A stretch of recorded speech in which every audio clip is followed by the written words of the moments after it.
दूसरा जो बिंदु डिस्कस करने के लिए आज आपके बीच आए थे ना, वो मसला था शायद गांव को जो घर टूटने वाला जो मुद्दा था उस पर।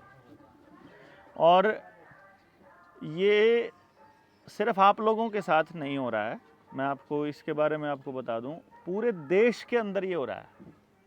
मतलब कहीं किसी को ये लगता हो कि भाई ये मसला सिर्फ हमारे इस गांव का है, तो फिर वो थोड़ा सा अपने सोच को और अपनी रिसर्च का दायरा बढ़ाओगे तो आपको मालूम पड़ेगा कि किसी ना किसी गांव में किसी ना किसी व्यक्ति के साथ ऐसा चल रहा है। ये हर जगह पे पैरेलल में जो व्यवस्था अभी बैद जी बता रहे थे और आपको पहले भी बताई होगी, जो भी व्यवस्था चलती है ये हमेशा पैरेलल में चलती है। कभी भी ऐसा नहीं होता कि भाई यहीं चल रही है, यही समस्या है और फिर आगे जाके कोई दूसरी आवा है। बिल्कुल पैरेलल में, जैसे जंगल बड़ा होता है ना, एकदम से इकट्ठा ही हुआ है सारा का सारा, ऐसे। तो ये एक तरह से समस्याओं का जाल है जो पूरे गांव को चारों तरफ से घेर रहा है। इसका असली मकसद क्या है, पहले तो ये समझना बड़ा जरूरी है। अगर आपको ये बात समझ में आ जाएगी तो आपको लड़ाई भी समझ में आ जाएगी। हमारा जो 6th शेड्यूल है संविधान का, उस 6th शेड्यूल में किसी भी कम्युनिटी को, किसी भी समाज को पूर्ण ताकत मिली हुई है। और षड्यंत्र के तहत इन्होंने क्या करा, सरकार में बैठे लोगों ने, कि 6th शेड्यूल में एक शब्द डाल दिया, आदिवासी। आदिवासी शब्द डाल दिया और उससे हम लोगों को आदिवासियों से अलग कर दिया। हम लोग जब अपने बारे में बात किया करते हैं तो हम अपने बारे में बात करते हैं, हम गांव कबीले के आदमी। सुना है जी आप लोगों ने, इधर यूज हुआ कभी ये शब्द, गांव कबीला? हैं, सुना ना? गांव कबीला यूज होता है गांव के लिए, क्योंकि गांव का जो स्ट्रक्चर है वो क्या है कि गांव के पास अपना एक जंगल होगा, गांव के पास अपना एक तालाब होगा या पीने के पानी का कोई भी स्रोत होगा, एक कुआं होगा जिसमें मतलब तालाब होगा हमारे डंगरों के लिए और कपड़े धोने के लिए, जो सामूहिक पूरे गांव के जरूरत की चीज़ है। और जो पीने का पानी है वो कुएं से मिलेगा। अनाज हमारा अपना होगा, बीज हमारे अपने होंगे, डांगर हमारे अपने होंगे, दूध खाना पीना हमारा अपना होगा, और हमारी न्याय प्रणाली भी हमारी अपनी होगी। हमारे जंगल में जड़ी बूटियाँ, पहले आपने देखा होगा, चोट लग गई तो वहीं यहीं कहीं आखा होगा भाई, उसका आखे का दूध ला दे, है मोटा रोट बना के ला दे, तेल गरम करके डाल दे कान में, दांत में लौंग डाल ले। तो इस तरह की छोटी छोटी चीज़ें जो हैं वो हमारी सारी महिलाओं को घर में मालूम होता था कि भाई किसी का अगर यह तकलीफ है तो इसका यो इलाज है। नॉर्मली ये जो तकलीफ जिसके लिए हमारे को डॉक्टरों के पास जाना पड़ता है, ये सारी तकलीफ़ें हमारे पैदा करी गई हैं। यहाँ जो बुजुर्ग बैठे हैं 50 से ऊपर के, 60 से ऊपर के जितने भी बुजुर्ग बैठे हैं, इन सभी बुजुर्गों को पता है कि किसी गांव में कभी किसी डॉक्टर की ज़रूरत महसूस होती ही नहीं थी ही नहीं। यानी कि अगर ये बीमारियां आई हैं तो ये डॉक्टर पहले आए हैं और बीमारियां बाद में आई हैं।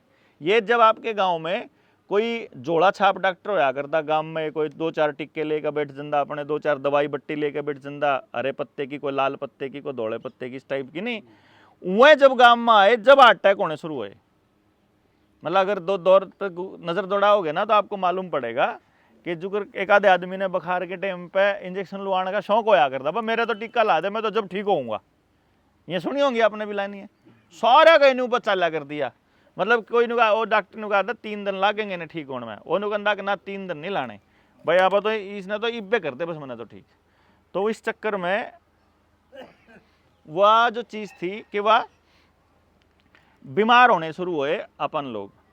उसी दौर में हमारे खेतों के अंदर इन्होंने केमिकल डालने स्टार्ट किए थे, और उसी दौरान हमारे कुओं में भी इन्होंने दवाइयाँ डालनी शुरू करी थी। जो आज हमारी पानी की टंकी की सप्लाई है उसमें भी ये दवाइयाँ, आप जो अगर आपकी विश्वास का आदमी होगा वो बताओगा, पानी की सप्लाई पर जिसकी ड्यूटी है उसके पास सरकार की तरफ से रसायन आते हैं, केमिकल आते हैं।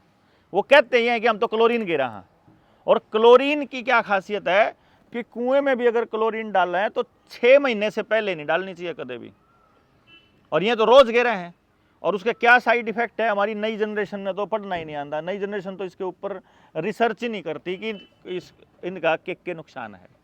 तो यानी कि जो मैं बात बता रहा था उसी पे बात पे दोबारा आता हूँ कि जिस गांव के पास अपना बीज, अपना स्वास्थ्य, मतलब अपनी डॉक्टरी ठीक करने का जुगाड़, अपना अनाज, अपना पानी, अपना पशुधन और अपनी कानून व्यवस्था।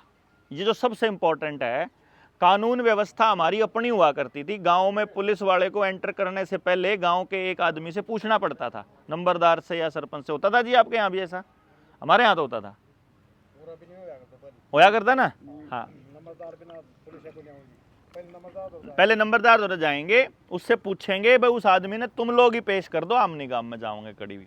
ये व्यवस्था गांव की थी जब तक गांव कबीला था, जब तक गांव के पास अपनी व्यवस्था थी, तब तक कोई भी पुलिस का आदमी, कोई कोर्ट, कोई सरकार आपके लोगों को छेड़ नहीं सकती। ये नियम है और ये प्राकृतिक नियम है, कुदरती। यो हमारे पुरखा का, उनके पुरखा का बनाया ओढ़ है। और इस नियम के अंदर एक नियम और आता है, प्राकृतिक नियम। ये प्रकृति का नियम है, मैं आपको ये बता दूं। इसलिए आप अगर बच सकते हैं, आप और हम अगर सब लोग अगर बच सकते हैं, तो उस प्रकृति के नियम से बच सकते हैं। प्रकृति का नियम यह कहता है कि जिस मौके पे जिसका कब्जा है वह जंग उसे की है। पहले क्या करा करते, गामा के ऊपर अटैक करा करते दूसरे गांव वाले। गांव वाले आपने देखे होंगे ना जी, सुने होगा यार अपने बड़ा पे, भाई उड़ा एकदम तो लाठी गंडासा के हमला करके गांव वाले ने बजा दिया करते और उन जगह पर कब्जा कर लेंगे। उन तपेंडा छटाने के चक्कर में ये कानून व्यवस्था तैयार की गई थी, भाई आप किसी के साथ छेड़खानी ना करें। लेकिन उसके बावजूद भी आज भी प्राकृतिक न्याय वैसे ही सस्टेन करता है। आपके खेत में, मतलब मैं अपने तो जरूर मैंने पता है, जो भी यहाँ जमींदार होगा जो खेती करता है वो इस नियम को पालन करता है। अगर आपके खेत में टटीरी जमीन के कति किले के बीच में अगर अंडे दे देगी ना, तो किसान कदे भी उसके घोंसले ना उठा के साइड में नहीं धरेगा, क्योंकि प्राकृतिक न्याय क्या कहता है कि उस टाइम पे उसका कब्जा है, उसका घर है। वो बिरडा का छाता हो, अपन का अगर भाई गांव उजाड़न के बराबर होगा बिरडा का छाता, मतलब तोड़ना, तो तोड़ा नहीं करते हमारे बुजुर्ग।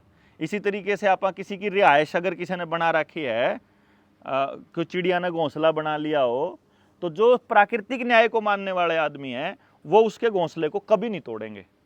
वो ये कहेंगे भाई ठीक है, इन्हें अंडे दे लेंदे, जब अंडे इसके, जब इसका बच्चा इसमें से निकल जाएगा अंडे में से, फिर ये अपने आप निकल जाएगी, फिर तोड़ देंगे, उसके बाद ये फ्री हो जाएगा, फिर किसी का नहीं रंदा हो। क्योंकि अगली बार अंडा देने के लिए दूसरा घोंसला बनाती है चिड़िया, दोबारा उसमें कभी नहीं आती है। कोई भी जानवर हो या इस टाइप से, कोई भी पक्षी हो या। तो यहाँ जो बिंदु आता है वो ये आता है जी कि प्राकृतिक न्याय से ऊपर कोई दुनिया की कोर्ट भी नहीं है। ये भी मैं आपको बताऊं, यानी कि यो जो न्याय है यो सबसे ऊपर है पूरी दुनिया में। आप में से अगर कोई वकील हो या कोई वकील आपका दोस्त हो या आपकी जानकारी में हो, रिश्तेदारी में हो, आप उनसे पूछ के देखना कि न्याय में जब अगर कोर्ट में अगर जज को बात सुनने के लिए अगर मजबूर करना हो, तो एक बात बोलता है कोर्ट कि जी ये प्राकृतिक न्याय के खिलाफ है। पहली लाइन बोलता है कि जी ये संविधान के खिलाफ है, मूलभूत अधिकारों का उल्लंघन है। और दूसरी बात बोली जाती है कि ये प्राकृतिक न्याय के खिलाफ है। तो नेचुरल जस्टिस विल प्रिवेल, ये हमारे संविधान की किताबों पर भी लिखा होता है कि कोई भी कानून कुदरत के कानून से ऊपर नहीं है। और जो गांव का हमारा जो सभ्यता है, हमारी संस्कृति है, वो कुदरत के कानून से ही चलती आई थी आज से पहले। ये जो अंग्रेज आए इन्होंने लिखित दिया। पहले हमारी पंचायतों पर कौन से लिखित कानून होया करते जी? आप तो पंचायतों में बैठे भी होंगे, गए भी होंगे, देखे भी होंगे, कोई लिखित फर रहा तो किसी तो नहीं हुआ करता जी, किसी पंचायती के पास नहीं होता था। पंचायत बैठी, पंचायत में आरोप लगे, वो अपनी बात रखेगा, वो अपनी बात रखेगा, पंचायती आदमी देखेंगे भाई कुदरत के नियम का उल्लंघन नहीं होना चाहिए, ये न्याय कहता है। और न्याय जिसने कर दिया, वो न्याय पंचायत ने कर दिया तो न्याय मान्य हो गया। ऐसे ही होता था जी। जो तुम न्याय कर दोगे वो कर देंगे, वो मंजूर हो जाया करता। जब से पंचायती आदमियों को किसी ना किसी इलेक्शन में उतारा, चाहे सरपंची के, चाहे विधानसभा के, चाहे लोकसभा के, चाहे जिला परिषद, लोक समिति, जो भी, मतलब कहने मतलब जैसे ही पंचायत में बैठने वाला आदमी इलेक्शन में चला गया, उस दिन से हमारी पंचायतों की व्यवस्था खराब होनी स्टार्ट हो गई। होना क्या चाहिए था, समाज को इस बात का ध्यान रखना चाहिए था कि राजा और प्रजा अलग अलग है, पंचायत और प्रशासन अलग अलग चीजें हैं।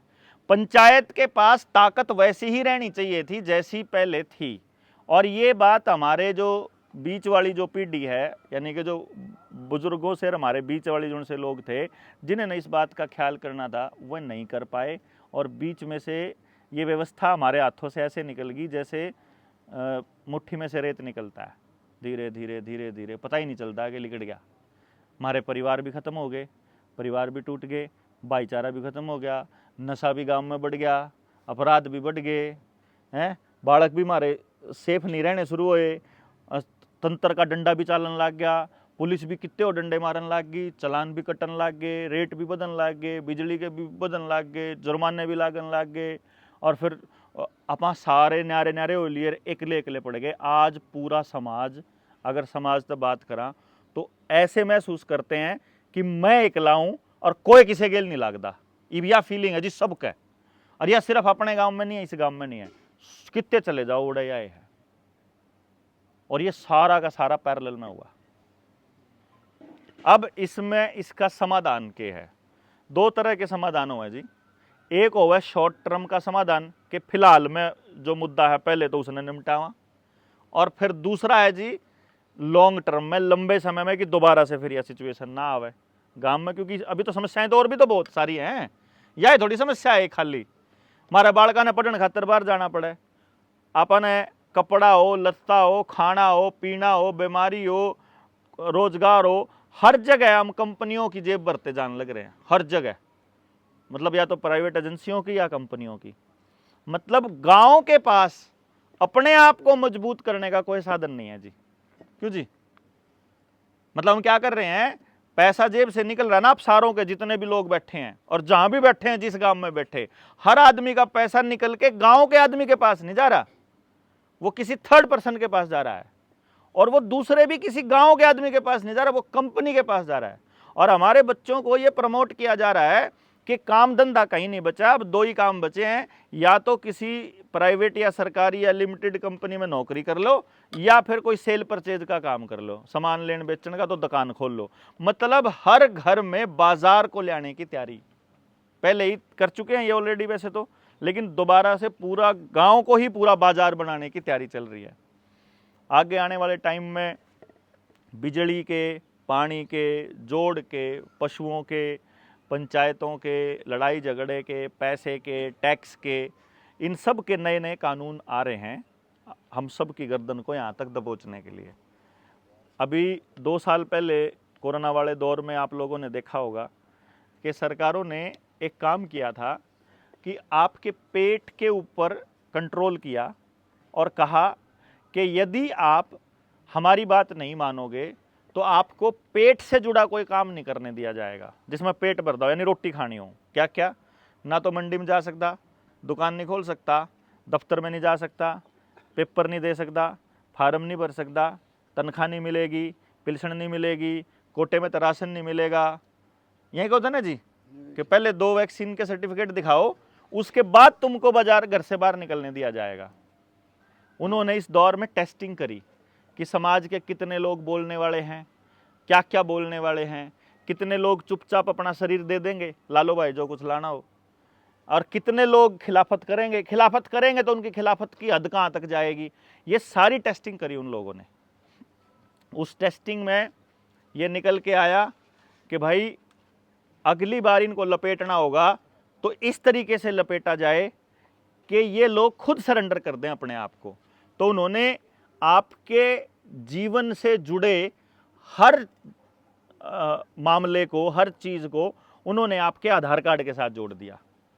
आपका ड्राइविंग लाइसेंस, आपका voter card, pan card, bank का खाता, पानी का बिल, बिजली का बिल, यहाँ तक कि आपके डांगरा के कान पे ये फास्टैग लग रहे हैं ना, गाड़ियाँ के फास्टैग तो जुड़े रहे, डांगरा के फास्टैग भी जोड़ दिए। और ज़मीन के कागज, चाहे खेत के हों, चाहे घर के हों, चाहे मतलब ट्रैक्टर हो, चाहे कार हो, कुछ भी हो, आपकी हर चीज़ उन्होंने आधार कार्ड के साथ जोड़ दी, गैस कनेक्शन समेत। क्यों जी? जुड़ गए ना। अब अगली बार जब आपको कंट्रोल करना है उन्होंने कि अगली डोज लगवा के सर्टिफिकेट दिखाओगे तो तुमको काम करने दिया जाएगा, तब उनको सिर्फ आधार कार्ड बंद करना है। गैस मिलनी बंद हो जाए तो गांव दौरा जंगल नहीं, अपना लाकड़ी गोस्से नहीं, लाकड़ी गोस्सा के चक्कर में जाओ तो डांगर नहीं, मतलब ये तो बहुत कम गांव है जितने डांगर आप दो दिखन लाग रहे, बहुत कम गांव है, क्योंकि यू आपका थोड़ा सा गांव छोटा गांव है। बाल जो थोड़ा बड़ा सा होंदा हाईवे के नज़दीक होंदा ना, जैसे उस हाईवे पे चले जाओ आप, जितने गांव उसके ऊपर हैं उन्होंने हर गांव को बाजार बना दिया, दोनों तरफ दुकानें ही दुकानें, अंदर जाओगे तो हर आदमी पैकेट वाला दूध पी रहा है वहां। हाँ, रही बात आपकी, आप भी लगभग पैकेट वाला ही पी रहे होंगे, मुझे ऐसी उम्मीद है। पैकेट वाला कैसे? आपके डांगरा का जो गर्भाधान है वो नेचुरल होता है या कृत्रिम होता है जी? डॉक्टर देवे ना बीज, वो बीज आपका तो नहीं ना, वो बीज संकर बीज है, कोई मिलावट का है, बीमार बीज है, हाइब्रिड बीज, आपको तो नहीं पता ना, क्यों जी? तो ना तो गाय और ना डांगर, तो आपको असली दूध आपने भी नहीं पीने देंदे में, बेशक आप यहां बैठे हो, क्योंकि आपने बीज पे काम करा ही नहीं। खेत में भी जो बीज है वो भी बाजार देता है आपको, खेत वाला बीज आपका अपना तो नहीं असली, तो सब बारताव है। तो खेत का बीज भी आपका नहीं, डांगरा का बीज भी आपका नहीं, मानस का बीज भी 70% खत्म हो लिया जी। IVF तो होने लगे, तो नए बालक ना, नए ब्याह हुए हैं, 10 में से 7 बड़कन है, डॉक्टर दौरे जाना पड़ा है कि भाई गर्भ नहीं ठहर रहा। तो अब यानी कि एक तो बीज खत्म हो लिया हमारा लगभग सारे डाल का, खाना हमारा खत्म करने की ये प्लानिंग कर रहे हैं, ऊपर से आधार कार्ड के साथ जोड़ देंगे। आधार बंद हो गया तो सारी सेवाएं मिलनी बंद, उसके बाद आपको वो बात माननी ही पड़ेगी जो सरकार कहेगी। मतलब मैं कोई ऐसी बात तो नहीं कर रहा जो आपने हवाई लग दी हो, हवाई डराने वाली बात तो नहीं लग दी, दिखता होगा ही तो हो रहा है ना जी। अब इसका मतलब ये हो गया कि आज फिर गांव को बैठ करके इसके ऊपर लंबी चर्चा करनी पड़ेगी कि भाई या तो बचा लेंगे, इन घरों तो बचाना कोई बड़ा खेल नहीं है, इन घरों को बचाने के लिए तो सिर्फ एक प्रस्ताव लगता है ग्राम सभा का, एक प्रस्ताव, हर घर से आदमी बुलाओ, वोटर जो है, वोटर चाहे वोटर हो चाहे ना हो, 18 साल से ऊपर का हर व्यक्ति ग्राम सभा का मेंबर है। 18 साल, चाहे वोट करता हो चाहे वोट ना करता हो। वोट करने वाला आदमी रिफ्यूजी है, ये ध्यान देना। अब मैं फिर उस बात पे आऊंगा, वोट करने वाला आदमी रिफ्यूजी है, वोट ना करने वाला आदमी मालिक है इस धरती का। समझ गए जी आप बात? जो धरती का मालिक है वो कभी वोट नहीं करता। आपको वोट डालना कब शुरू किया आपने? MLA MP के इलेक्शन, देखो सरपंच आप सर्वसम्मति तो बनाया कर दे, क्यों जी? सरपंच अपने सर्वसम्मति तो होया कर दी, न्याय मारा पंचायत करा कर दी, पंचायतियां तो कोई तनख्वाह मिले नहीं थी, रह गया वोट डालना MLA MP की वोटां तो बड़ी वोट कहा कर दे आप, बड़ी वोट तो कोई नहीं देंदा रहा, क्यों जी? बड़ी वोट तो कोई किसी की ले जाओ। फिर आड़े उस टाइम पे ये EVM मशीन कौन आई थी, तो उस टाइम पे जेपी का जब आंदोलन होया, और जेपी के आंदोलन के बाद जब सरकार गिरी, सरकार गिरने के बाद पॉलिटिकल जो उसके साथ जुड़े थे, जिसने इंदिरा गांधी की जो इमरजेंसी के अंदर खिलाफत करी थी, और वो जो लोग नेता बने थे, चाहे उसमें लालू होए, पासवान होए, मुलायम सिंह और ये उसी तरह निकले हुए लोग थे, उन्हें में तो निकले हुए लोग में तो देवीलाल भी थे। तो जिस टाइम पे ये लोग आए तो इन्होंने हमारे से वोटें ली थी अपनी उस लोकप्रियता का फायदा लेकर के, क्यों जी? वहां से स्टार्ट हुआ था वोट डालने का सिलसिला, जिसमें लोग थोड़ा सा रुचि लेने लगे।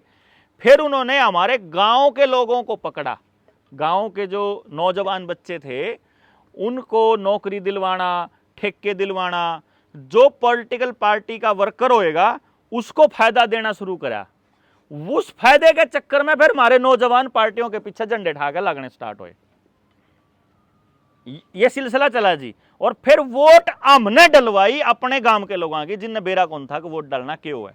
तो आज भी अगर गांव में जाओगे 80% लोगों ने न्यू कौन बेरा वोट देनी क्या तय है, देनी किस तय है, उसका मुद्दा क्या है, बन्यू बेरा पर फलाने की हवा है उन्हें दे दो, ले छुट्टी, बात खत्म। यानी कि वोट इनके लिए इतनी जरूरी है कि हजारों लाखों करोड़ रुपया खर्च करके एडवर्टाइजमेंट चलाई जाती है कि मतदान जरूर करो, मतदान जरूर करो। ऐसी ही एडवर्टाइजमेंट चला कर दी, जिस टाइम पे एडवर्टाइजमेंट आया कर दी टीकाकरण जरूर लगे, जब तक दवाई नहीं तब तक ढिलाई। क्यों जी? ऐसी इतनी ऐड होया कर दी जितनी वोटां के टाइम पे हुई। यानी जितना फायदा टिक्के ने कराया है उतना ही फायदा वोट करेंगे। समझ गए बात आप? इसका मतलब क्या है, अभी 2011 में 2011 के अंदर क्या हुआ था, सुप्रीम कोर्ट का एक आदेश है 5 जनवरी 2011 का, हमारे पास वो आदेश पड़ा है, उसकी कॉपी किसे बांचिएंगे तो बता देंगे। जो व्यक्ति अपनी व्यवस्था को मानता है, जो मैंने गांव कबीला बोला था ना, उस शब्द पे नहीं जाना आपने, उसमें शब्द यूज कर रखा है उन्होंने आदिवासी, क्योंकि काल ना फिर कोई मन न्यू कह देगा अगर यूं तो हमने आदिवासी बनाने खातर चल रहा है, हम क्या आदिवासी बन जा। आदिवासी नहीं, वहां इंडिजीनियस पीपल की बात हो रही है। इंडिजीनियस पीपल कौन है? जिनके पुरखे यहीं पर बसते आए हैं, यानी दादा, बाप और वो बालक, अगर उसके तीनों पीढ़ी वहीं की हैं जहां पे वो बस रहा है, तो वो वहां का असली मालिक है। और जब कोई व्यक्ति अपना वोटर कार्ड बनवा लेता है, राशन कार्ड बनवा लेता है, सरकार से फायदा लेना शुरू करता है, चाहे 5 किलो राशन ले हो, चाहे वो बुढ़ापा पेंशन ले हो, चाहे वो विधवा पेंशन ले हो, चाहे वो बड़का के फ्री में टिक्के लगवाओ, सरकार तय इतना सा भी फायदा जोड़ लेवा है, वो रिफ्यूजी है। क्योंकि लेने वाला आदमी या तो नौकर होगा या बाहर का होगा, जो उस जगह का मालिक होगा वो लेगा नहीं बल्कि देगा। इसीलिए हमारे गांव के अंदर परंपरा थी हमेशा देने की। हमारे बड़े बुजुर्ग ने कहा करते अपना हाथ न्यू रखना है बेटा, कदम न्यू नहीं रखना। लेकिन आंगनबाड़ी आई और फिर 50-50 किलियां के जमींदारा की लुगाई भी गोदी में पोता, रात में कटोरा ठाकर चाल पड़ी। क्यों जी? तो मतलब हमारे लोगों के अंदर ये फ्री में लेने की जो आदत डाली, इससे हम लोग असल में अपनी जगह के मालिक होते हुए भी रिफ्यूजी हो गए। तो अब अगर आपको वापस अपनी व्यवस्था पे आना है, इसका अभी तो देखो मैं नहीं कहूंगा कि आज जे कर दियो यू काम जो मैं अगला कह रहा हूं, ये सरकार से लेने वाली हर सुविधा को खत्म करना पड़ेगा अपने को, कि हम तुमसे कोई सुविधा नहीं लेंगे भाई, हम अपना गांव अपने आप बसा लेंगे, हम अपने गांव में अपने आप रह लेंगे। क्योंकि आज इन्होंने इस टीवी के माध्यम से, सोशल मीडिया के माध्यम से, पॉलिटिक्स के माध्यम से, बाजार के माध्यम से, और जो कुछ घाघ लोग हैं बिजनेस वाले करने वाले, उनके माध्यम से हमारे समाज को आज तोड़ दिया इन्होंने। आज समाज टूटा पड़ा है, बिखरा पड़ा है। इसको वापस जोड़ने की एक कवायद चालू करनी पड़ेगी मुहिम के लेवल पे, बड़े लेवल पे, जिसके समझ में आ गया भाई हम ही लोग आता बात करने चलेंगे, देखेंगे चाहे बात मानो चाहे ना मानो। देखो जी, मैंने कहूँ एक आदमी है जो तोड़ने निकलता है, एक आदमी है जो जोड़ने निकलता है। तो ये बापा ने देखना है कि आप जोड़न निकला कि तोड़न निकला, तो कोई ना कोई इन लोगों को वापस जोड़ने निकले कि भाई आप जोड़ांगे, ऐसी व्यवस्था बनावांगे कि आप गांव ने खाली कर करके इन कंपनियों को ना दें, बल्कि ऐसी व्यवस्था बनावें कि हम जो कमाएं वो हमारे आपस में ही बटे, ताकि हमारा गांव समृद्ध हो, ना कि बार बाजार। आज तो आप सब बाजार को समृद्ध कर रहे हैं ना जी। ये तो काम है लॉन्ग टर्म में करने का। अभी फिलहाल में जो आपको अगर अपने घर बचाने के लिए जो काम करना है, वो सबसे बड़ा काम है ग्राम सभा का।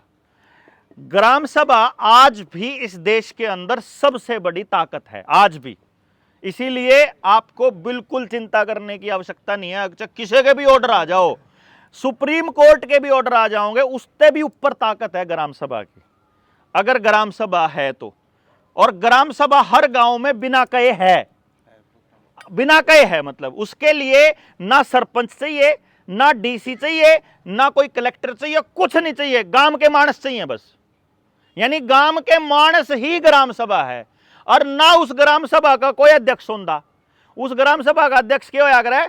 आज ग्राम सभा की मीटिंग है, उस दिन ग्राम सभा का अध्यक्ष कोई भी ईमानदार आदमी बना दोगे वो ही होगा उस दिन का अध्यक्ष। जरूरी नहीं है कि अगली बार का भी वो ही होगा, अगली बार आप जिसने चाहो उसने बना दो। यानी कि जो 18 साल से ऊपर का व्यक्ति है आपके गांव में, वो ग्राम सभा का मेंबर है ऑटोमेटिक, बिना कुछ कहे। दूसरी बात, ग्राम सभा के यानी जितने आपके गांव में 18 साल तक ऊपर के लोग हैं, मान लेते हैं 500 लोग हैं, मैं एग्जांपल दे हूं, 500 लोग हैं, 500 का 70% बनता है 350। 350 मानस जो कह देंगे सुप्रीम कोर्ट के जज को भी मानना पड़ेगा। 70% आदमी जिस ग्राम सभा के साइन करके कोई भी प्रस्ताव पास कर देंगे वो कानून माना जाएगा। ये नियम है आज भी अपने संविधान में। ठीक है जी, तो मेरे ख्याल से समाधान हो गया। हो जाएगा इतने में, तो इतने कमीण कौन पांदे, 1.5 साढ़े 500 में तो 1.5 कमीण कौन पावा गांव में, 2 या 4 पाऊंगे जो सबते गांव का नाश करने की राय चल रहा पाए। ठीक है ना, 2 या 4 पावे हैं। ग्राम सभा की मीटिंग बुलाओ, हर घर के आदमी ने न्योता दो, मीटिंग में बैठ के चर्चा करो कि भाई यह समस्या है और अपन इसका समाधान करना है और यो अपना प्रस्ताव पास करना है। प्रस्ताव पास करके डीसी तक पकड़ाना है, अपने आप संभालेगा। जिस तक देना होगा जज तक देना, सरपंच तक देना, किसी देना, यो पकड़, इस तक ऊपर कुछ नहीं फैसला इसमें गांव का। और उसकी कॉपी तो अपने पास रहेगी, वो तो है ही, सिंपल सी बात है। ठीक है, और पंचायती आदमी, किसान नेता और मारी जब भी जरूरत पड़ेगी गांव राम ने हम खड़े पाओगे जी। जो आपने फैसला करना है, मतलब मेन्यू कह ही नहीं रहा है कि क्या फैसला करना है। ठीक है, और वो मैं आपको एक बात बताऊं, आपके साथ इतना बड़ा छलावा हो रहा है, आपने न्यू भी नहीं पता होगा कि आपके ग्राम सभा की मीटिंग हर तीसरे महीने होने लग रही। कंपलसरी है, उसमें वो साइन करके और सरपंच अपने आप साइन कर आ गए और अपने आप भेज दे है। इसमें डॉक्टर साहब एक चीज और है, 2 गांव है पंचायत के अंदर। हाँ, तो उसमें ग्राम सभा तो एक ही होगी ना। गांव की होवे ग्राम सभा, पंचायत की नहीं। तो अगर 2 गांव आते हैं तो 2 ग्राम सभा बनेंगी। तो अपने गांव की समस्या आप कर दो, उनके की उनमें कर देंगे, जिस भी गांव की हो वो कर देगी। मतलब उसके लिए दोनों गांव इकट्ठे करने जरूरी नहीं है, ये आपकी है। किसी कितने का हो, कोई भी हो, ग्राम सभा और ग्राम पंचायत अलग अलग है। हाँ बिल्कुल, ग्राम सभा देखो, ग्राम पंचायत है प्रतिनिधि, यानी कि पंचायत क्या है, ग्राम पंचायत क्या है कि इन 2 गाड़ा ने एक मेंबर बना के भेज दिया, वो उन 2 गाड़ा की तरफ से अपनी बात रखने वाला प्रतिनिधि है। और फिर पूरे गांव ने अपनी बात रखने के लिए एक सरपंच बना दिया, वो हमारी बात रखने का प्रतिनिधि है। वो प्रतिनिधि है, वो नौकर है, क्योंकि वो सैलरी लेता है, वो बनाया हुआ है। मालिक हम हैं, मालिक ग्राम सभा है, मालिक वोटर है। अगर आपने वोट दिया है तो भी मालिक आप हो, और अगर आपने वोट नहीं दिया फिर तो आप पक्के मालिक हो। मतलब अगर आपने वोट नहीं दिया है और आप रिजेक्ट कर देते हो कि मैं अपनी तरफ से किसी को भी कोई निर्णय लेने का हक नहीं देता। वोट देने का मतलब क्या है, जो पीपल रिप्रेजेंटेटिव एक्ट है, उसके अंदर क्या लिखा हुआ है कि जो आदमी वोट कर देता है, वोट करने के बाद उसने जिस व्यक्ति को वोट किया है वो निर्णय लेने की ताकत उस व्यक्ति को दे देता है।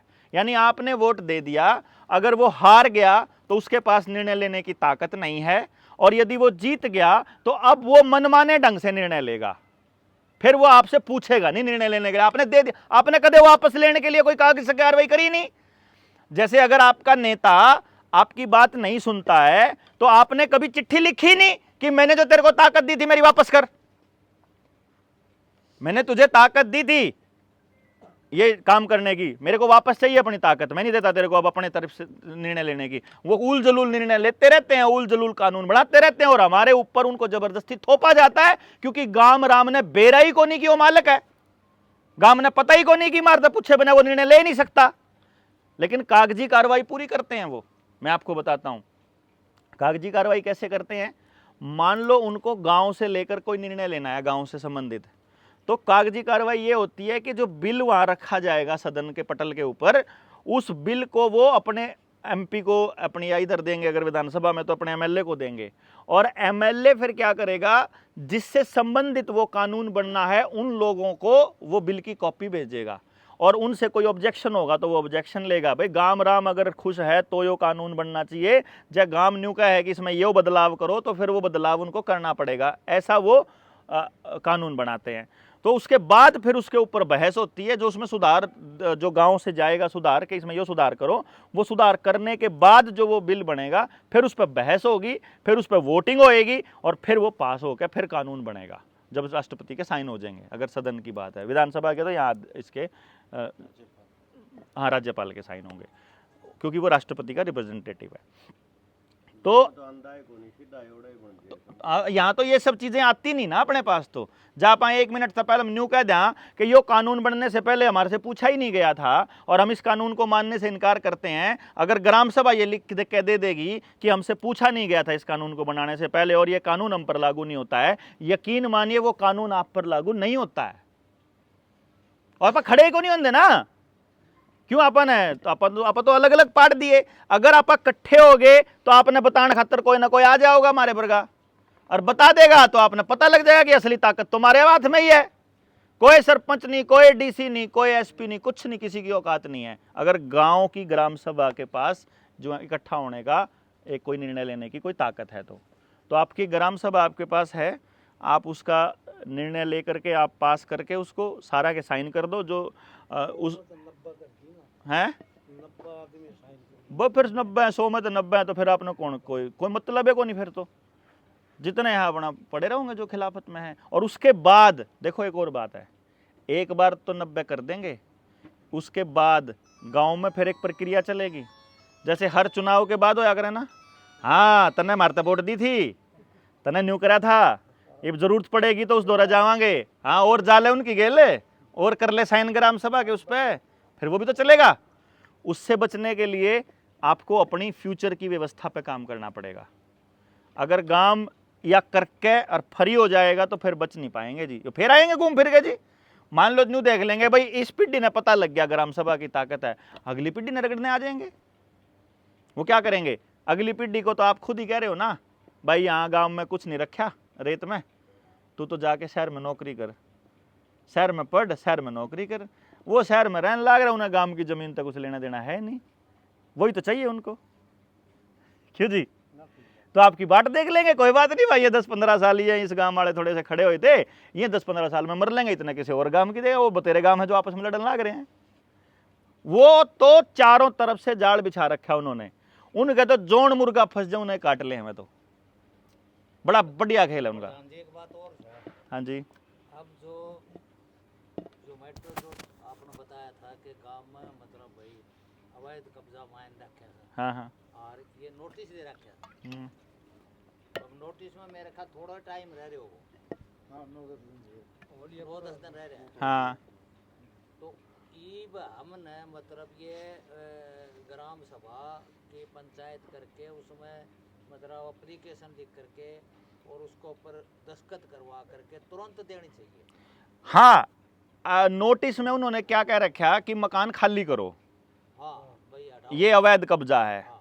ठीक है, आपने ग्राम सभा के अंदर बड़ा, मैं आपको मेंशन कर देता हूँ, ऊपर ग्राम सभा का तो नाम आ जाएगा, लेटर हेड जैसे होता है वैसे। ठीक, मीटिंग की तारीख आ जाएगी, आज दिनांक फलानी एंड फलानी तारीख को ग्राम सभा की मीटिंग हुई, जिसमें लगभग डैश लगा देना, उस पर इतने आदमियों ने, इतने सदस्यों ने उसमें भाग लिया। उसके ग्राम सभा की इस मीटिंग के मुख्य बिंदु क्या रहे।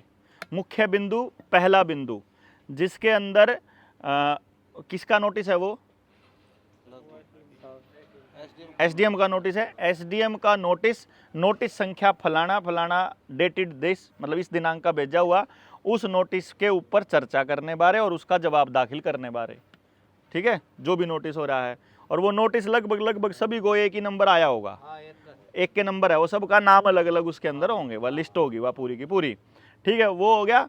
उसके बाद कोई और गांव के अंदर कोई आपने और मुद्दा दिखा तो वो मुद्दा, नहीं तो एक ही मुद्दे पे भी आप कर सकते हो, कोई दिक्कत नहीं है ना, जरूरत है को नहीं। इस मुद्दे पर मीटिंग बुलाई गई हाँ। ग्राम सभा की वैसे 4 मीटिंग्स होती हैं ऑलरेडी।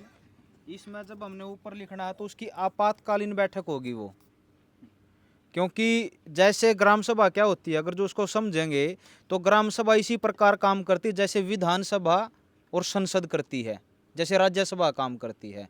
अब आपने देखा होगा कि जब कोई भी कानून उन्होंने बनाना होता है, जैसे इस कोरोना काल के दौर में चला कि उस टाइम पे अगर कोई कानून उन्होंने पास कराना था तो उन्होंने आपातकाल बैठक बुलाई थी, विशेष सत्र बुलाते विशेष सत्र बुलाते हैं। इसी प्रकार आप भी अपनी ग्राम सभा का विशेष सत्र बुलाओगे और वही ताकत है ग्राम सभा के पास जो उनके पास है, मेंशन करोगे उसमें। और वही आप लिख के दोगे कि मेरा गांव अपनी ग्राम सभा का होगा, उसमें ये मुद्दा है और इतने लोगों ने इसमें प्रतिभागी ली, और आप लिख के दे दोगे। इसको संबंधित विभाग को भी भेज सकते हो आप, जिसके पास से लेटर आया है उसके पास भी भेज दो। हाँ हाँ, उसमें आप ये करके कि ये जो नोटिस है, इस नोटिस के अंदर घर खाली करने का ये नोटिस आया हुआ है, और इस नोटिस के जवाब में गांव से चर्चा के बाद में निम्नलिखित फैसले किए गए।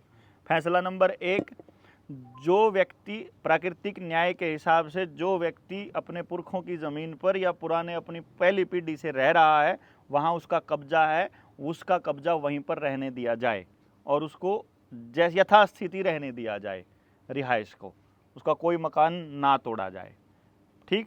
नंबर 2, दूसरा, यदि किसी प्रकार से, पहली बात यह है कि लाल डोरा तोड़ना ही इनका ये षड्यंत्र था। लाल डोरा जो तोड़ा था ना, आपको ये मालूम है कि आपके गांव की सामूहिक जमीन तो होगी थोड़ी बहुत, स्कूल की, अस्पताल की, वो जमीन अब सरकार ने अपने नाम कर ली। पता है आपने ये बात? नहीं पता ना? ईब गांव की जमीन अब सरकार अपने नाम रजिस्ट्री कर ली। इस नोटिस में है ना, एक तो गवर्नमेंट स्कूल, हाँ, एक स्मारक, हाँ, और एक नहर के साथ में मतलब डिग्गी वाटर वर्क्स, हाँ, ये भी इसी के अंदर आते थे। लेकिन इस नोटिस के अंदर ये तीनों हटा रखे क्योंकि गवर्नमेंट की जमीन है। कौन सी जमीन है गवर्नमेंट की?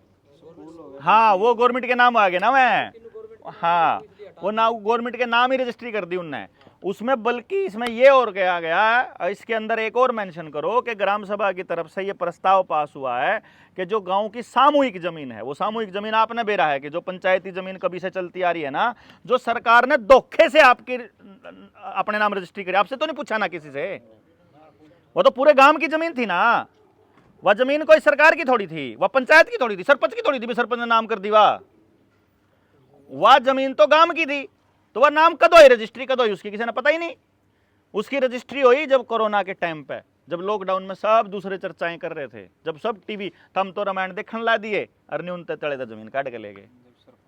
सरपंची के इलेक्शन 1.5 साल को नहीं कराए, 2 साल वो इलेक्शन नहीं कराए, तो चार्ज किसके पास था? एडमिनिस्ट्रेटर के पास।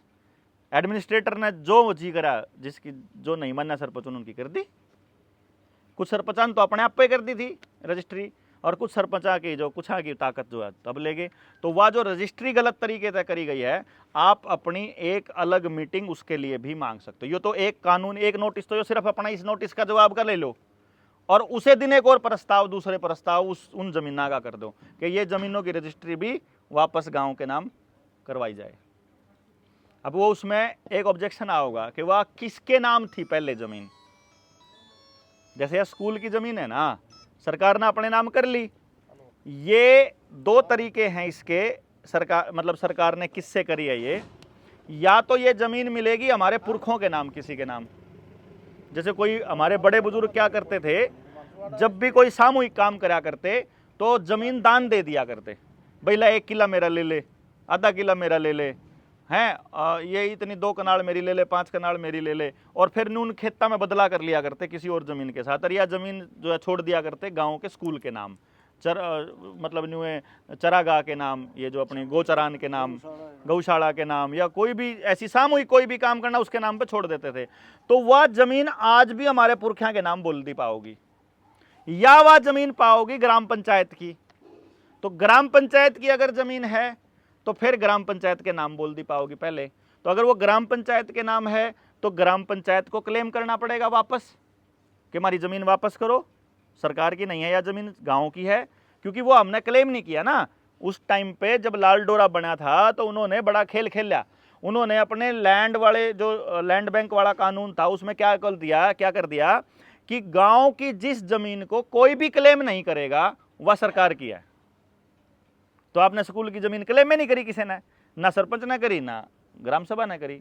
तो ग्राम सभा अब अपनी ज़मीन क्लेम कर रही है कि यह ज़मीन जो है वापस जिसके नाम थी उसके नाम पर रजिस्ट्री करवाई जाए और ये वापस गांव को दी जाए, क्योंकि ये गांव की ज़मीन है और वो रिकॉर्ड में रखा जाए, अपनी अगली पीढ़ी को इन निर्णयों में, इन फैसलों में शामिल किया जाए। अगली पीढ़ी तो भूल जाएगी नहीं तो कि गाम राम में क्या हो रहा है। और जब आप अगली पीढ़ी को इन फैसलों में शामिल करोगे तो आने वाले टाइम में आप बचा पाएंगे गाँव को। अगर आप अगली पीढ़ी को शामिल नहीं कर पाए तो फिर कुछ नहीं है। हमने तो अपनी अगली पीढ़ी को डांगरा में शामिल करना बंद कर दिया, खेत में शामिल करना बंद कर दिया, पंचायतों में शामिल करना बंद कर दिया, झगड़ों में शामिल करना बंद कर दिया, आंदोलनों में शामिल करना बंद कर दिया। सीखेंगे क्या अगली पीढ़ी? जो जीवन के लिए जो जरूरी संघर्ष है उसमें हमने उनको शामिल ही नहीं किया। उन आंदा ही नहीं बेचारा ने संघर्ष करना। वो तो पेपर में 12वीं क्लास में फेल होने के डरता है, सुसाइड कर ले कौन लग रहे जी, क्योंकि संघर्ष करना ही नहीं सिखाया उनको। अरे ना बेटा डांगरन तो मैं पिलाऊंगा, तू तो पढ़ ले। या फिर ये सरकार की बकवास थी कि भाई मतलब लाल डोरा बताओ और ऐसे करो वैसे। तो और या तो प्योर हड़पने की गेम था जी सारा का सारा। लाल डोरा तोड़ना इस मानवता के साथ बहुत बड़ा षड्यंत्र है, बहुत ही बड़ा षड्यंत्र है। हमारे जिसका कब्जा उसका नाम हाँ स्कूल की वो वो अपना नाम करके अरेबिया जमीन के लिए आपने पता को नहीं 21 सितंबर 2023 में 2022 में सरपंच तक जाकर पूछ लियो, और जो मेंबर होगा उसने तो मेंबरान तो बताते भी नहीं सरपंच, बड़े इसे कमाल के पावे। मीडिया दफ्तर में कार्रवाई रजिस्टर होता है पंचायत में, वहाँ हम आवे कोनी ओड़े लिख के ना ओड़े साइन करवा दे हैं। अब जो सरपंच है ना उसके पास एक चिट्ठी आई थी, हर एक सरपंच के पास, उसमें प्रधानमंत्री कार्यालय से ये पूछा गया था कि आपके गांव में कौन सी जमीन मोनेटाइजेशन के लिए अवेलेबल है। यानी अगर आपने अपना पावर हाउस, अस्पताल, स्कूल की जमीन अगर लीज पर देनी हो तो मार दो, गाहक बैठे हैं ये दे दो 99 साल के पट्टे पे। और जो 99 साल के पट्टे पे जिन ने जो जमीन ली थी ना सरकार ने गामा पे तय, जिनके 99 साल के पट्टे खत्म होने वाले हैं, सरकार दे नहीं रही है बुनता जमीन वापस गामा तय। अब इसका एग्जांपल है जी आलमपुर में जो ये है जो मुस्लिम वो दफनाऊ है, हाँ कब्रिस्तान। उसी गांव के एक आदमी ने 99 साल के लिए कब्रिस्तान की जमीन ठेके पे ली है, पट्टे पे ली है। हाँ ये व्यक्तिगत मामला आलमपुर गांव का।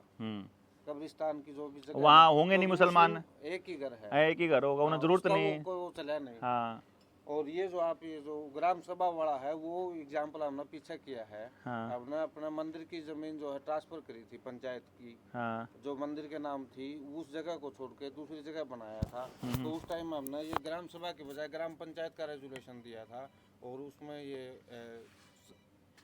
मत वो करवाया। हाँ तो ग्राम सभा में हो गया, वो भी चल गया। आप ग्राम पंचायत में करा वो तो चली गया। ग्राम सभा की तो पंचायत से भी ऊपर ताकत है, वो हमने ग्राम पंचायत के थ्रू करा। ग्राम सभा पंचायत से ऊपर है जी, ग्राम सभा डीसी से भी ऊपर है, ग्राम सभा सुप्रीम कोर्ट से भी ऊपर है।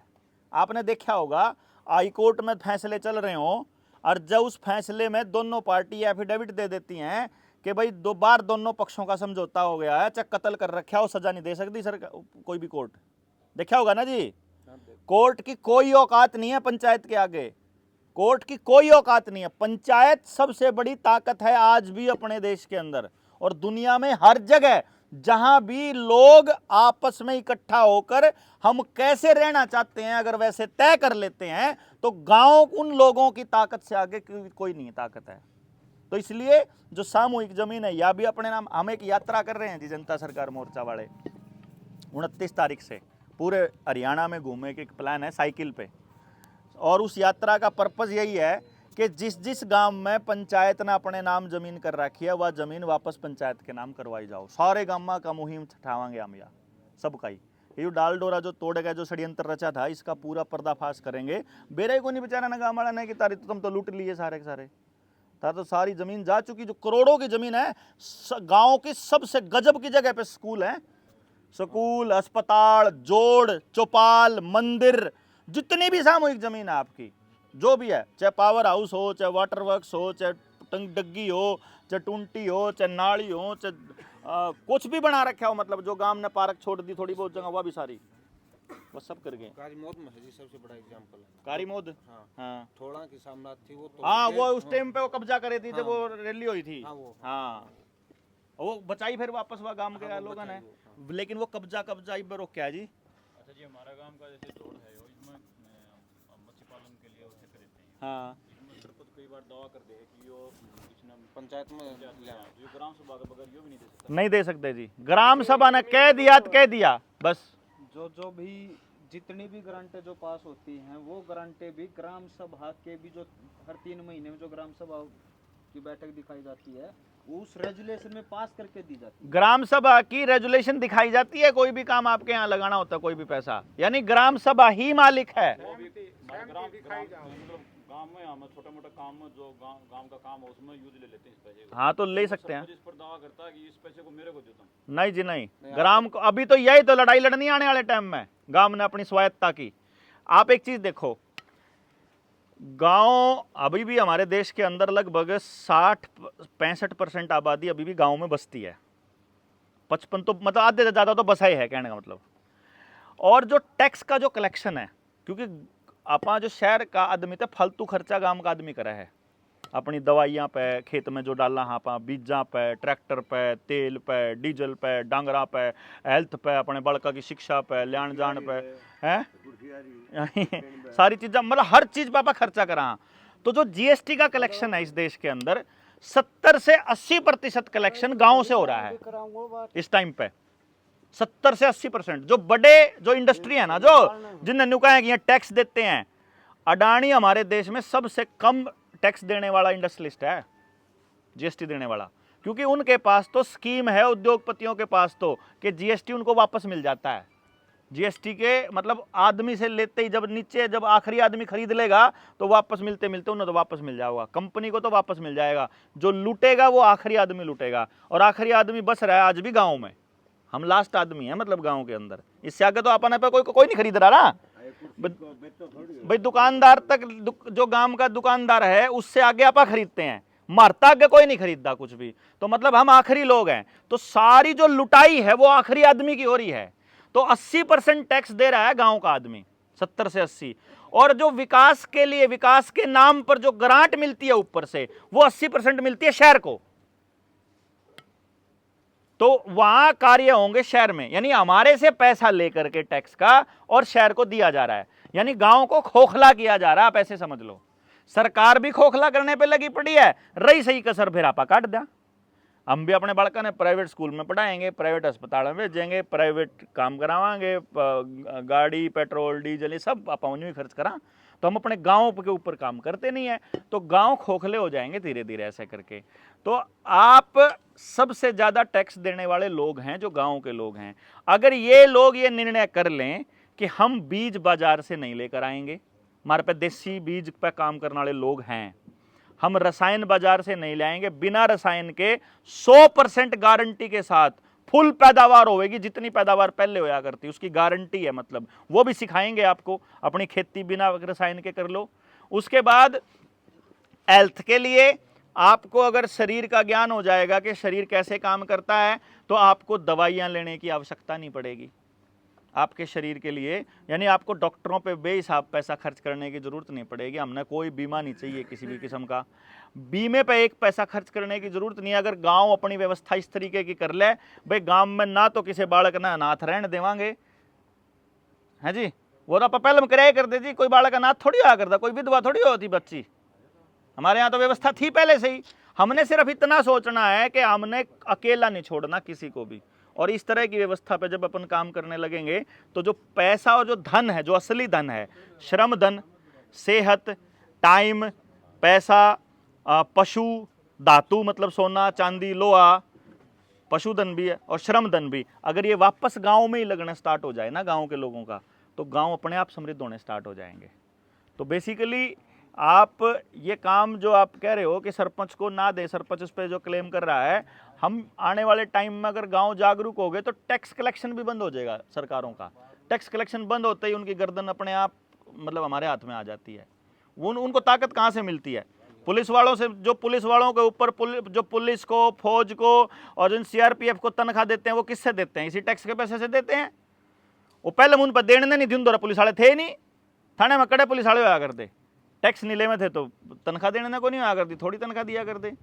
तो जुर्म हमारे ऊपर जो है लठ कम बरसा कर दे, थोड़े लठ कोई बरसा दे किसी और टाइम। तो यो है जी, आप अपनी जमीन को क्लेम कर लोगे, जब आप अपनी जमीन ही क्लेम कर लोगे, फिर जोड़गा तो खेल रह गया। जब आपने इतना ही पता लग गया कि ताकत आपके पास ही है सबसे ज़्यादा, सारा गांव इकट्ठा रहोगे, इकट्ठा रहने की व्यवस्था बनानी पड़ेगी लेकिन आपने, क्योंकि अगर सिर्फ जरूरी है ये, क्योंकि अगर आपने एक निर्णय के चक्कर में इकट्ठा रहने का एक निर्णय ले लिया, अगले निर्णय में फिर इकट्ठा वो कैसे तोड़ने हैं इसका षड्यंत्र चालू हो जाएगा। फिर आगे ऐसा गेम आ जाएगा कि आपको तोड़ा जाए किसी ना किसी बहाने से। उससे बचने का एक ही रास्ता है कि इकट्ठे सर्वाइवल का रास्ता, कि हमने इकट्ठा रहना ही है, हम वो व्यवस्था ही ऐसी बनानी है कि हम एक दूसरे के बिना रह ही ना पावा। जुगर पहले कुम्हार आपा लिया करते, ईब आपा के लिया कैंपर लिया, प्लास्टिक के मग के लिया, जग, मतलब लुहार और कुम्हार, इनके बिना तो घर हो ही नहीं सकता जी। ये मार तो रह रहे नहीं रहे, बताओ। इस पर पूरी लंबी व्यवस्था, लंबी चर्चा है। तो हम ये कह रहे थे कि जो यात्रा हम करांगे उसमें अगर गाम राम की तरफ से इधर से भी अगर जो मेन रोड के ऊपर वहाँ मतलब और गामा ने भी इकट्ठा करके उड़े इकट्ठे हों वहाँ किसी जगह पे, किसी गांव में या किसी टोल पे अगर यहाँ रात्रि ठहरा होगा बने, तो आप लोगों को निमंत्रण भी है, आप आइएगा वहाँ। जितना ज़्यादा लोग जुड़ेंगे हम, क्योंकि हमारा मिशन यही है कि गाँव को कैसे बचाया जाए, गाँव की अर्थव्यवस्था को वापस गाँव में, कि पैसा आपके गांव का, धन आपके गांव का, आपका जो बच्चा सारी ज़िंदगी कंपनियों की नौकरी करने के बाद भी कुछ के पल्ले कुछ नहीं रहता है, इससे बजाय तो वो अपने गांव को बनाने के लिए काम कर ले, अपनी ज़मीन बचाने के लिए काम कर ले। हमारे तो बुजुर्ग जो थे वह मतलब वो जो रविंद्र बताओ था, बोला हमारे तो बुजुर्ग ही से थे, हमारे बडेरे तो भाई मैस पाड़ के किले ले गए थे, हैं डांगर पाड़ के किले ले गए थे। हमारे तो सारे के इस टाइम पे कृषि कार्ड के नाम पे उड़ा लोन पे पड़े हैं, बैंक में पड़े। तो जो बैंक वाले जालते भी मुक्त करावांगे जी। अपने पास पूरा एक तंत्र तैयार होने लग रहा है जिसमें गांव का एक भी आदमी कर्जदार नहीं छोड़ा जाएगा। दूसरा तंत्र इसके अंदर ये है हमारा कि हम एक ऐसी शिक्षण व्यवस्था पे भी काम कर रहे हैं जिसमें गांव का एक भी बालक बेरोजगार नहीं रहेगा। ऐसी शिक्षण व्यवस्था अगर आपके गांव के स्कूल में ही हो जाए कि गांव के बच्चे की पढ़ाई उसको तैयार करना और वापस गांव में इस्तेमाल करना गांव में ही हो जाए, फिर क्या जरूरत जा रही है जी। 50,000 रुपये में गुड़गांव में मैं किराए पे मकान लेकर 50,000 रुपये में गुड़गांव नौकरी करने से बेटर है कि 10,000 रुपये में अपने गाँव में कर ले। शुद्ध हवा मिलेगी, कड़ी प्रदूषण नहीं फैलाना, कोई गंदगी नहीं, कोई दारू नहीं, कोई नशा नहीं, उस तक पेंडा छुट के अपने बालक बच सका। तो इस पे काम करांगे जी। आप सारे लोग इस पे अपनी ग्राम सभा वाली मीटिंग पे तो काम कर ही दो। आपका 10 दिन का टाइम रह रहा है, ग्राम सभा की मीटिंग आपकी 3 दिन में हो सके, 2 दिन में। एक दिन में गाँव वाला बुला के डेट दे दो और उस दिन सारे इकट्ठे कर लो। बेशक चाहे आप SDM ने निमंत्रण भी दे दो, भाई हम उस दिन मीटिंग करांगे, आ जा तू ना आना हो तो, नहीं आना हो तो नहीं तो या तो फैक्ट्री नोटिस निकाल के कोई काम का आदमी ग्राम सभा बुलाओ ना, कोई जरूरत नहीं है जी। ग्राम सभा ग्राम की है, उसके सेक्रेटरी के अंडर नहीं आती, वो सेक्रेटरी ग्राम सभा के अंडर आता है, सरपंच ग्राम सभा के अंडर आता है। किसी से परमिशन लेने की जरूरत नहीं है और कोई मालक नहीं होता। उसकी सबसे बड़ी खासियत यह है कि उसका कोई मालक, गांव के 70% लोग जो चाहते हैं वही होगा। तो मेरे ख्याल से 70 तो ऊपर आपका आंकड़ा है ही है, बस 70 का 90 तो फिर को मतलब है को नहीं है जी। तो अपना प्रस्ताव पास करके जारी कर दो जी, छुट्टी, बात खत्म। ठीक है जी, बहुत बहुत धन्यवाद आप सबका।